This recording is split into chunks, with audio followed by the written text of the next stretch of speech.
ஒரு நிமிஷம் கேளுங்க. ஒரு அழகான ஒரு ஆர்டிக்கிள்.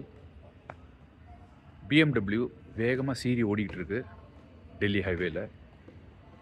அப்போ வந்து ஒரு போலீஸ் அதை விரட்டிட்டு வந்து ஸ்பீட் ஜாஸ்தி போயிருக்குன்ட்டு பைக்கை முன்னாடி நிறுத்தி ஓப்பன் பண்ண சொல்கிறாங்க. அவங்க வழக்கமாக கேட்குற எக்ஸ்கியூஸ் தான் வரும்ன்ட்டு, ஏன்னா எமர்ஜென்சின்னு தெரியல, அவசரமாக போயிட்டுருக்கேன், நான் ஸ்பீடு பண்ணிட்டேனா அப்படிலாம் பேசுவாங்கன்னு நினச்சிட்டு அவங்க சலான் எழுதி பெனால்ட்டி போடுறதுக்காக ரெடி ஆகிறப்போ அவர் கிளாஸை கீழே இருக்கிறார். 35 வயசு மதிக்கத்தக்க ஒருத்தர். இடது பக்கம் ஒரு சின்ன தீக்காய அடையாளம் இருக்குது. அது பார்த்த உடனே அந்த ஷர்மாஜிங்கிற அந்த லேடி போலீஸ் ஆஃபீஸருக்கு சின்ன சந்தேகம், நான் தேடிட்டு இருந்தவர் இவர் தானா அப்படின்ட்டு.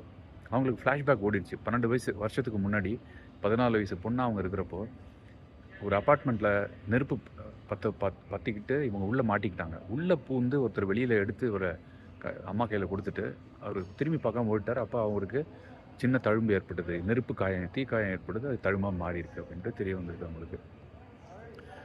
அவங்க அந்த இதை எடுத்து பார்த்துருக்காங்க. அந்த ஐடென்டிட்டி கார்டை அர்ஜுன் அப்படின்னு இருந்தது. இவங்களுக்கு குரலில் கேட்கணுன்ட்டு, நீங்கள் தானா என்னை காப்பாற்றினது அப்படின்ட்டு. ஆனால் பெனால்ட்டி போட்டு பாதி சலான்னு எழுதிட்டாங்க. பின்னாடி சீட்டில் பார்க்குறாங்க. அப்போது வந்து ஒரு பிங்க் கலர் பேக் இருக்குது, சின்னதாக எலிஃபெண்ட்லாம் போட்டிருக்கு. அதில் வந்து ஆங்காலஜி டிபார்ட்மெண்ட் எய்ம்ஸ் அப்படின்ட்டு 3 மணி அப்பாயின்மெண்ட்ங்கிற ஸ்லிப்பு பார்க்குறாங்க. டைம் பார்க்குறாங்க 2:35. இந்த கொளுத்துற வெயிலில் இந்த டிராஃபிக்கில் அவரால் 3 மணிக்கு சேர முடியாதுன்னு தெரியுது. அப்போ அந்த அர்ஜுன் சொல்கிறாரு, நான் தவறு செஞ்சுட்டேன், ஏன்னா நீங்கள் பெனால்ட்டி போடுங்க, ஜெயிலில் கூட போடுங்க, ஆனால் இந்த 3 மணிக்கு இந்த ஹாஸ்பிட்டலில் நான் போயாகணும், மை டாட்டர் அப்படின்னு கண் கலங்குறாரு.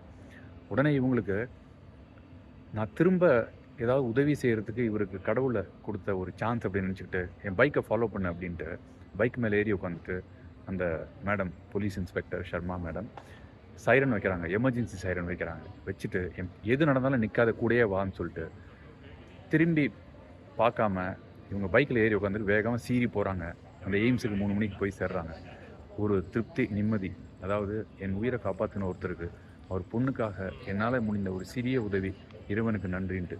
இதை படிக்கிறப்போ கண்ணெலாம் ஒரே ஜலம், தண்ணி வந்து ஆரம்பிச்சிருச்சு, அழுக. மனிதர்கள் எந்த மாதிரிலாம் இருக்காங்க, எப்படிலாம் அடையாளம் கண்டுபிடிக்கப்பட்டு உதவி நாம் பிறருக்கு செஞ்சோம்னா ஏதாவது ஒரு ரூபத்தில் நமக்கு பிற்காலத்தில் வருங்கிறதுக்கு ஒரு பெரிய உதாரணம் இந்த எஸ்ஸே. முடிஞ்ச வரைக்கும் எல்லாருக்கும் உதவி செய்யுங்க. உங்களால் இயன்றவரை, பைசா தான் கொடுக்கணும்னு இல்லைங்க, எவ்வளோ வேணால் மனசால் கூட நீங்கள் விஷ் பண்ணலாம். அதுவே உங்களுக்கு ஆத்ம திருப்தியை கொடுக்கும். முயற்சி செஞ்சு பாருங்கள். Thank you so much. பை.